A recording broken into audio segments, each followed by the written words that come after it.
Welcome to another great episode right here on IT Pro TV. I'm your host, Ronnie Wong, and today we're taking a look at the PMP, the Project Management Professional, and we're specifically going to be looking at a few formulas, but this time we're not only looking at formulas about the past or even about the present.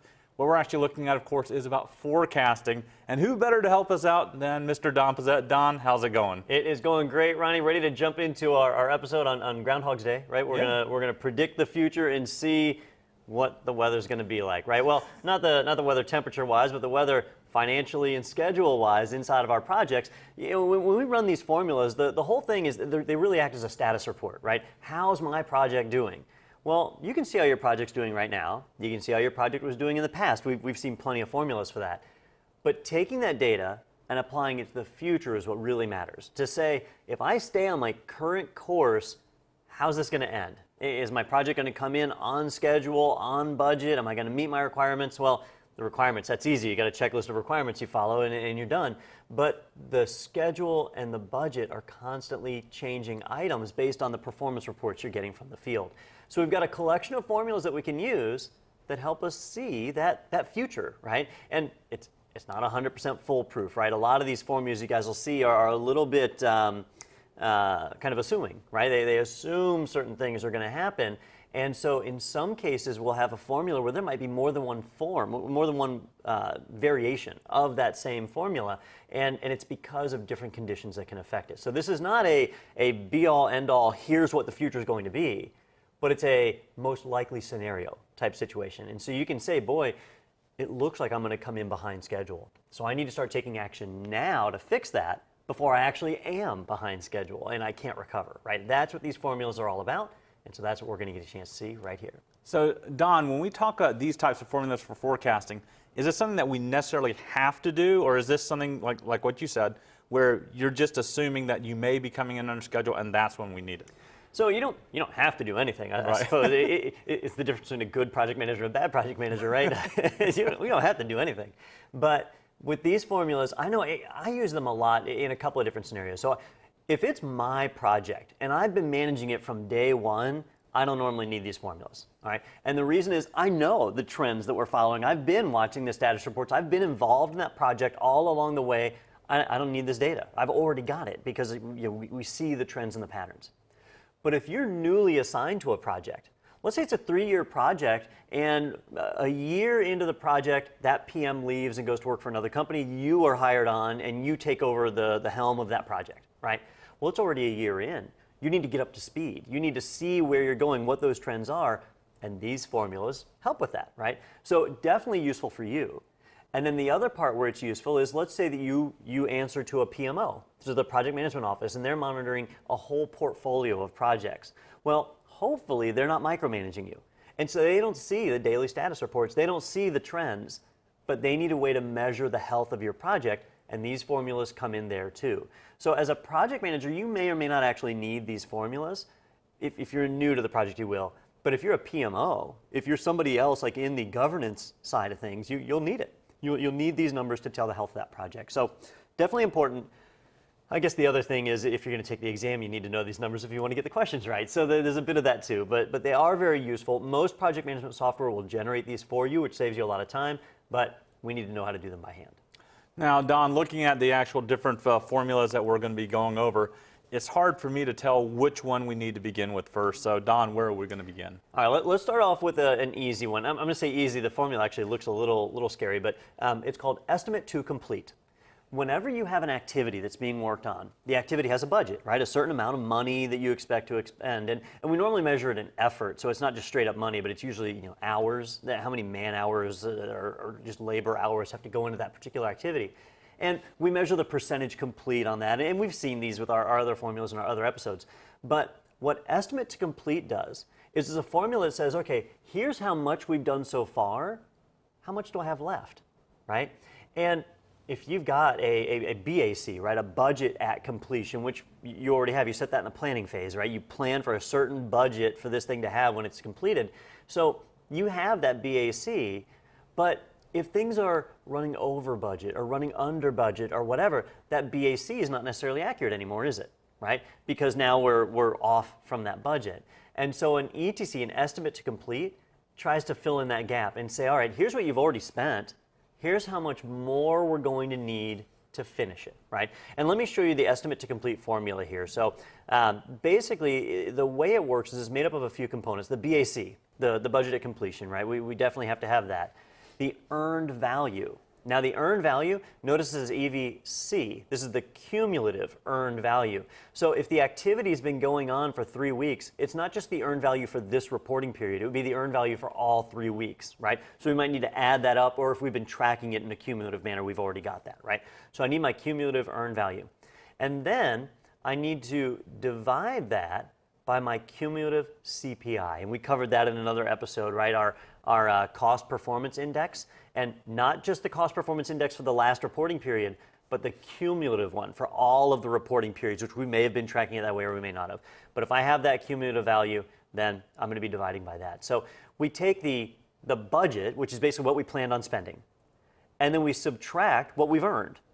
And so what's left? Well, whatever's left, in theory, is how much more money we need to spend, right? We need to spend, so let's say our budget at completion is $5,000, and our earned value so far is $3,000. So we planned on spending $5,000. So far, we've spent $3,000. If I subtract $3,000 from $5,000, I get $2,000 left. So in theory, I got to pay $2,000 more. But what if I'm under budget or over budget? Well, CPI will bring that into effect, right? If I'm over budget, let's say my CPI is like 1.2 and I'm over budget. Well, other way around, like by 0.8 and I'm over budget. So if I take this $2,000 and I divide it by that number, whatever my CPI is, that'll correct it to make it more accurate to reflect where I am budget-wise. So factoring in that CPI is pretty important, and that's what's going to make things kind of go in line. Now, here's one of the examples of where our formula might have two different versions, right? With the first version, the one that you're most likely to use, with this version, you're assuming that everything's staying the same. That if I was over budget, I'm going to continue to be over budget, right? And if you're new to the project, if you're just coming in and doing a health test, that's what you normally want. So this is the most common form of the formula. But let's say that you just took corrective action. You just stepped in and made a big change in the project. And so while you might have been over budget, you know that from now on, you're going to be on budget, right? If you just took corrective action, then this CPI is just going to skew your numbers. It's going to show you as being off in the future, even though you just fixed it. So if you know you've fixed things, then you know conditions are going to change, right? And so at that point, you can just leave the CPI off. Don't even factor in the CPI, and just do budget at completion minus that cumulative earned value. And now you get that estimate to complete, how much money you need to complete this activity, right? So two different variations here, and the way you know which to use, well, in real life, you'll typically use this one. But if you know conditions are changing, then you use the second one, right? And you've got to know both for the exam. And in the word problem they give you, they'll give you the hints that tell you which one you need to use, right? Whether things are changing or not. Now let's look at an example of this. So here's an example, and it's telling us you're a project team member responsible for work breakdown structure activity 4.1.1, which has an assigned budget of $250,000. Your project manager has requested an ETC for your task. Okay, so we need to get that estimate to complete. The project manager has come to us and said, how much more money does it look like we're going to spend to get this thing done? We've got a budget. We know what that is, right? We've got a budget of $250,000. But they want to know at our current trajectory, how much more are we going to need to finish this based on what we spent so far? And so these are our status reports that we've got right here. I've got my earned values, my actual costs, and my CPI, right? So looking at it so far, you can see this activity has kind of varied a bit. I've got 4 reporting periods here: January 15th, February 1st, February 15th, March 1st. And in January, my CPI was at 0.93. Then I went to a 1.0. I was right on budget. That's perfect. Then I went back to a 0.92, then up to a 1.05. I mean, we're all over the place. We're over budget, we're under budget. Things fluctuate. But that's pretty realistic. Projects do that. Now, some of these are pretty large, like a 0.08. That's an 8% budget offset. That's kind of significant. But it's not super critical danger zone yet, right? Like alarms aren't going off, but it's still a bit of a problem. And because I see these wild swings, I know that the odds are I'm going to finish pretty close to where I want to finish. So things look good from whoever's working this standpoint, right? But if my budget's $250,000 And these are my 4 reporting periods that we've got so far. We can use this information to find out how things are going. Now, we haven't made any changes. The project manager isn't instituting any changes. The person who's responsible for it's just working. We're just looking for a status update, okay? So we have to assume that conditions are going to continue just like they are. It's not saying in here, you just updated your BAC due to a change ticket, or you just instituted some new labor relations with a union so you can have extra hours each day or something like that. There's no change associated with this. So I know I'm not going to use the smaller version of the formula. I'm going to factor in my CPI, okay? And looking at this, we've got our budget at completion, which I know is $250,000, and then my cumulative earned value. And if we look at the way this is reported, sometimes you have a cumulative earned value where it's just adding up with each activity. So looking at this one, I can see that I've already got that, right? It was 20,500, then we went up to 38,000, then we went up to 60,000, then we went up to 84,000. So we're steadily gaining in earned value each time, right? So by March 1st, this is our cumulative earned value. It's all added up.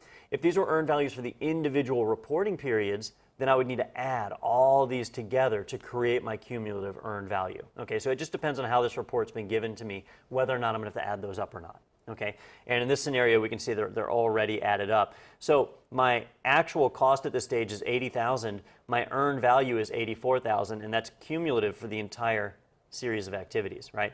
And my current CPI is 1.05, and that's calculated off of these, so that's my cumulative CPI also, all right? If these were individual reporting periods, one of the easiest ways to do this is just to add them all up. You know, add them up, and then you've got your cumulatives and you're in business. All right, except for CPI, which you would have to average out. All right, so then we just plug that into our formula right here, right? Not too big of a deal. I'm going to get rid of this bottom formula since I don't need it, and we'll replace that with our actual values. So if I have my ETC is going to be my budget at completion, which we know is $250,000, right? And I'm going to subtract out my cumulative earned value, which is currently $84,000, all right? And then I'm going to divide that by my CPI. And that is going to give me my estimate to complete. Now, let's assume that I wasn't factoring in the CPI, that we did just make a change, and everything's going to be back on the level. We're going to have a CPI of effectively 1, right? Any number divided by 1 is just the number, and so that's why CPI gets left off in that simple formula. And if we work out the math on this, where's my calculator here? If we take 250,000 minus 84,000, assuming that everything was going the way that it's supposed to, we're going to need $166,000 more to complete this. That's my estimate to complete. But if I factor in my CPI of 1.05, and so I divide that by 1.05, I end up at $150,095. It went down, okay? And the reason is my CPI shows that I'm actually under budget. I'm coming in under budget, right? Anything over a 1 is under budget. Anything under a 1 is over budget. It's kind of the opposite of what you'd think. But so it drops to that $158,095. So that's going to be my ETC, $158,095. So if I take that, now what your project manager can do is your project manager can say, all right, your estimate to complete is $158,095. To date, we've spent $80,000, right? And if we add those two together, what do we get? Well, you'll actually see something kind of interesting here. If I take $158,095, whoops, if I get in my calculator, if I take this number, and I'm going to add that to what I've spent to date, which is $80,000. And so if I add $80,000, I end up at $238,095. This activity is going to cost me $238,095, which is below my budget at completion, right? So for some reason, we're going to finish this activity $12,000 cheaper than we thought.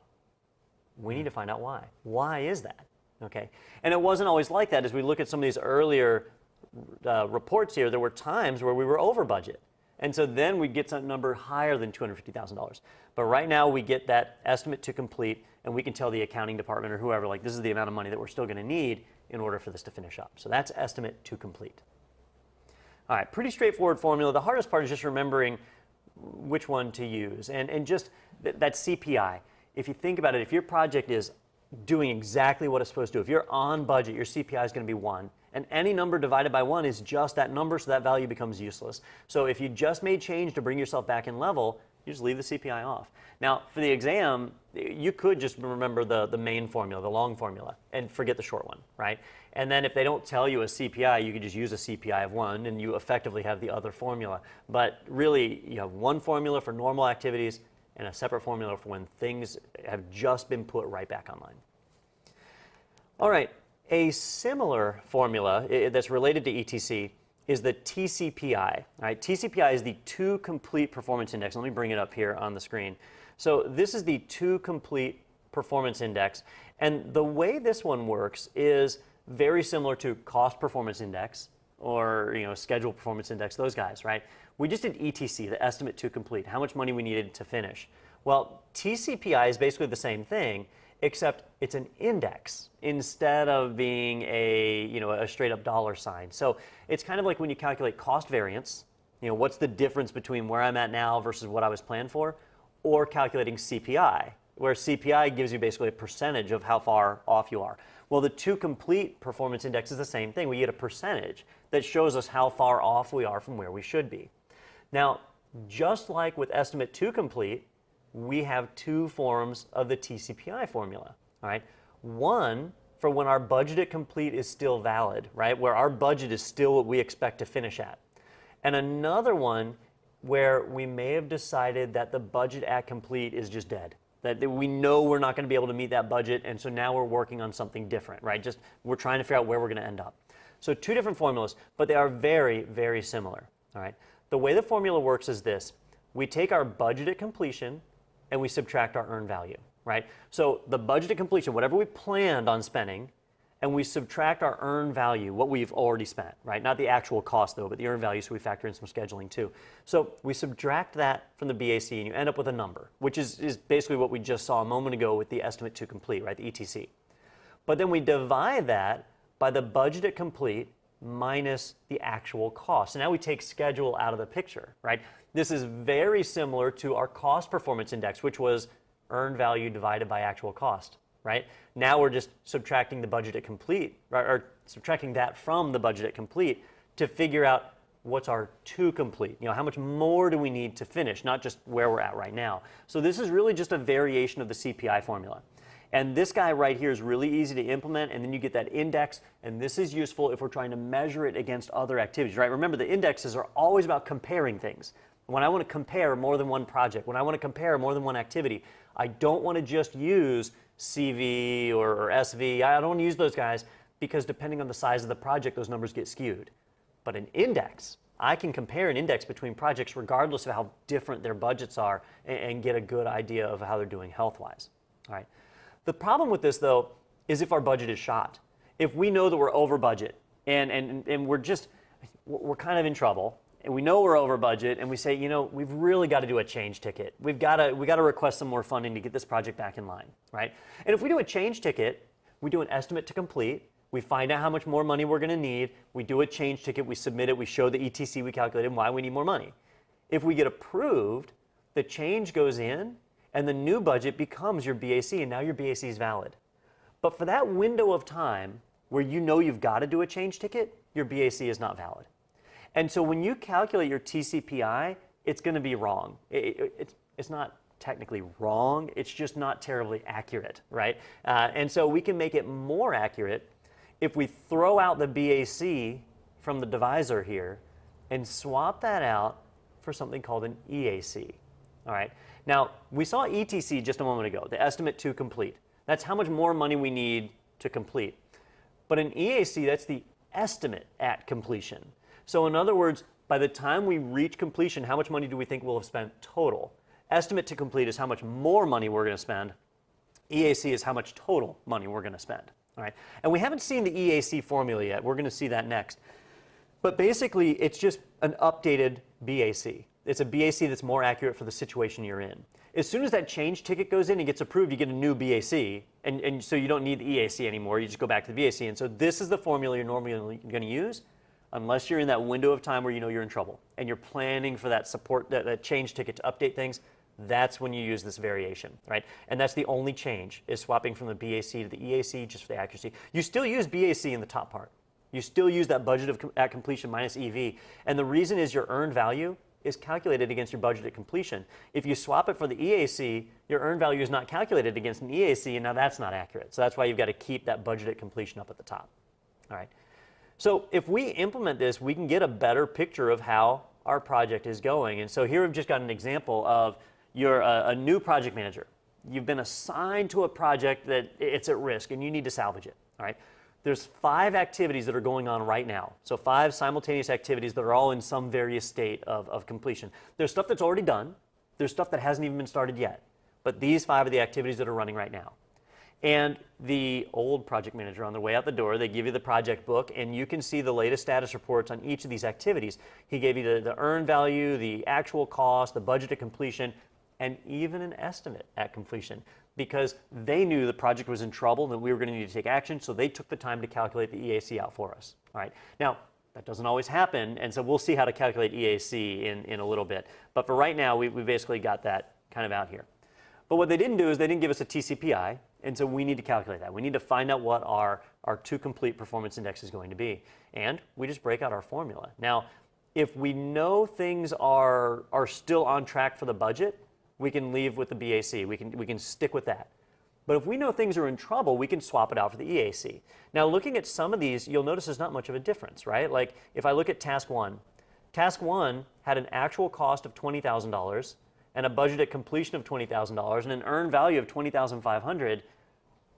This one is basically done, right? If my earned value is exceeding my budget at completion, this task is done, or at least it should be, right? If these people are still sending me status reports like they're still doing work, I need to find out what's going on there because this activity looks done.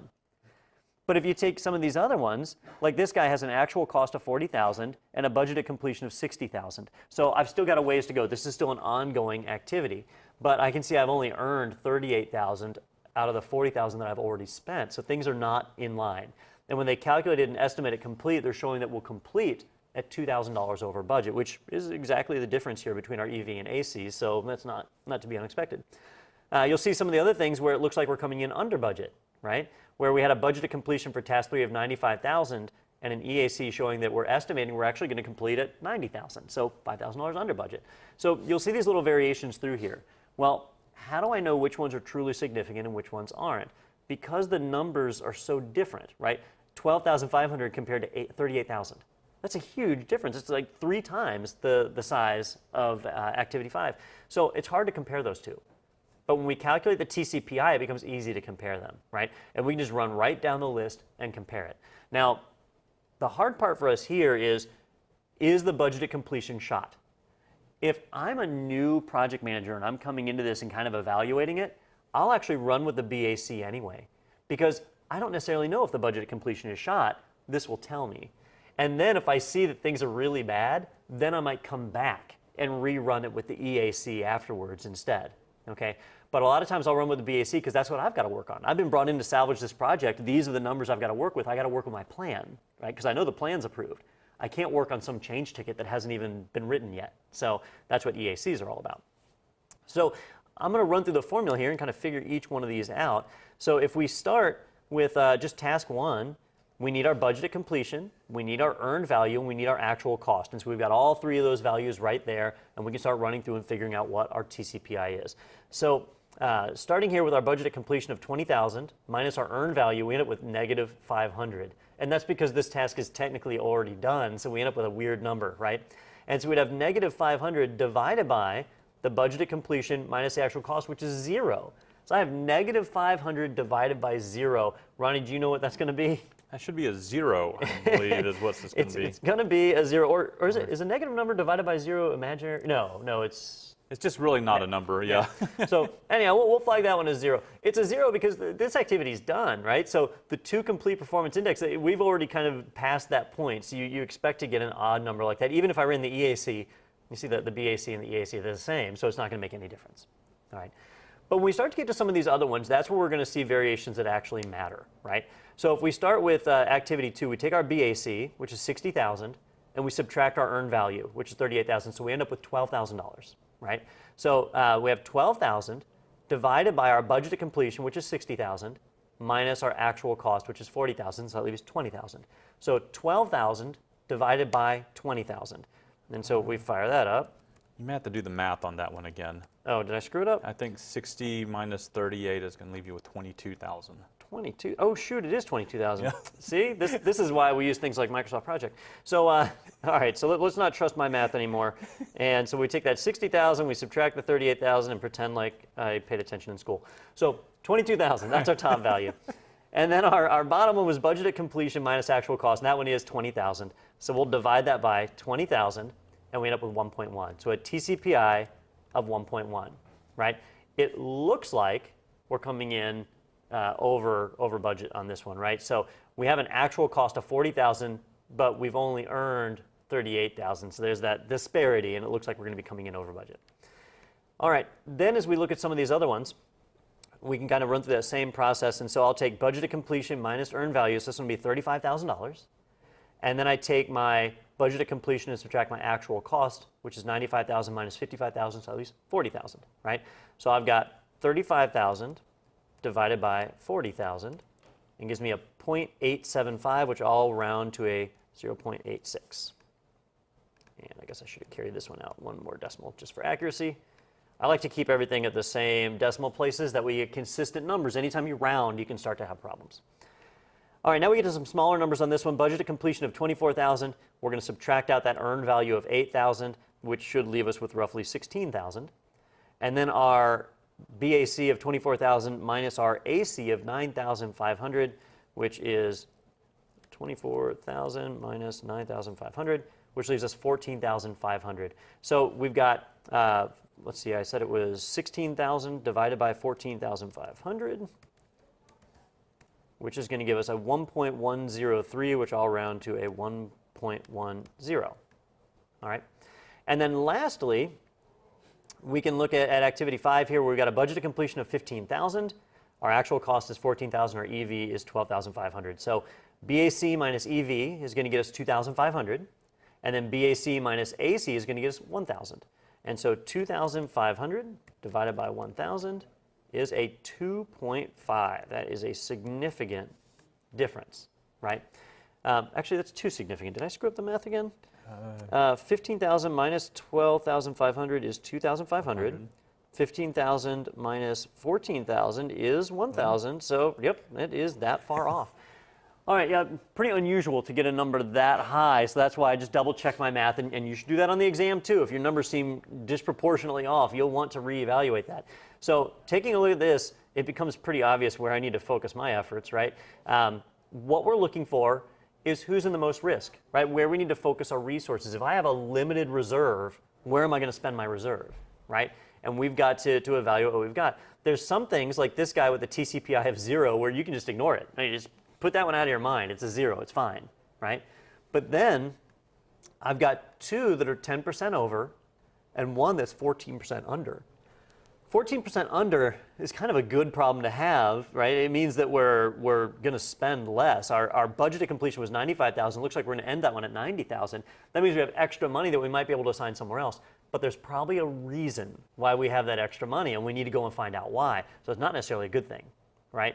But when you're talking about 10% or 14%, those are pretty big numbers. I'd be concerned about any one of these, right? But this last one, that number, that TCPI is so far off. You're talking just a significant amount off that, I mean, I still feel like I've done my math wrong. It's that far off. So when it's that far off, we've got a real problem. And the number is so significantly high that I don't even feel it's accurate anymore. And so this is a great example where we say, you know what? That BAC is just shot. The BAC, there's no way we're coming in at $15,000. We've already spent $14,000 of our $15,000 BAC, and we have not achieved $14,000 of earned value, right? We're at $12,500. So it's off enough that we know that one's going to have to change. And so this is where I'd come back and take anyone that's in risk and run it against the EAC and figure out what kind of change ticket I'd need to run. And I'd probably focus on these two guys here. But let's just take task 5 here as our first one. So we would take our budget at completion minus our earned value. So 15,000 minus 12,500. So we get that 2,500 again. But on the bottom, instead of doing our BAC, we'll do our EAC. 16,500 minus 14,000. And when I do that, I end up with $2,500. So 2,500 minus 2,500, or divided by 2,500 is a 1. That would bring my TCPI back to a 1, which is exactly where you want it to be. Well, not exactly. 0 is perfect, right? So a 1 is still high, but for something that's not completed yet, it means that you're on schedule, that you're on budget, where you should be, right? And that makes sense. That's our estimate at complete. If you get 0, you're done. But if you get anything near a 1, that's where you want to be. So if this results in a 1, it's perfect. I could do a change ticket and say, hey guys, we need to take the budget for activity 5 and just plan on it being 16,500. And if we've got the reserves to cover that, if we get it approved, that becomes the new BAC, and this activity is now fine, right? The danger is gone, but we spent more money. If the project sponsor comes and says, no, you had this plan, you've got to come in on this plan, now we've got to find a way to bring more resources into this thing to get those numbers back in line, and we may or may not be able to do that. And if we can't do it, then our project is doomed to fail, right? And we'll know exactly why. It's this activity. All right, Don, so this idea of forecasting really does help us out when we are in the middle of our project trying to figure out where we need to actually be if we don't really have that in hand as far as the budget at completion. So we may actually try to follow that along and see if we can bring it under completion, but we may also end up seeing that it's shot as well, and that way we need to go and actually do a little bit more math, figure out that actually to completion cost performance index, and then we can compare that against other things inside of our project here to see where we need to spend a little bit more time. Don, any last words on this? It didn't seem that complex as we were going through it, but the math, like you said, when you do that, you kind of go, wait a minute, how many times can I do that math over again? But on the exam, that's going to be important. Do you think you might get that skewed when you face that on the exam? You may well, and that's their way of testing you, right? Because the real challenge here, anybody can memorize formulas. But when you have more than one formula, knowing which one to use, and that's where it makes a difference. And you'll notice on task 5, I ended up using both formulas to make sure that I was in the right area. So those are definitely important. And also keep in mind that we talked a bit about EAC, but we still haven't calculated that. So we'll see that in another episode. But those are kind of the key components there and what you're going to have. All right, so we're looking forward to actually taking a look at that EAC in a future episode. That's a great place for us to go and end this episode then. Signing off for IT Pro TV, I'm Ronnie Wong. And I'm Don Pizzette. And we'll see you next time.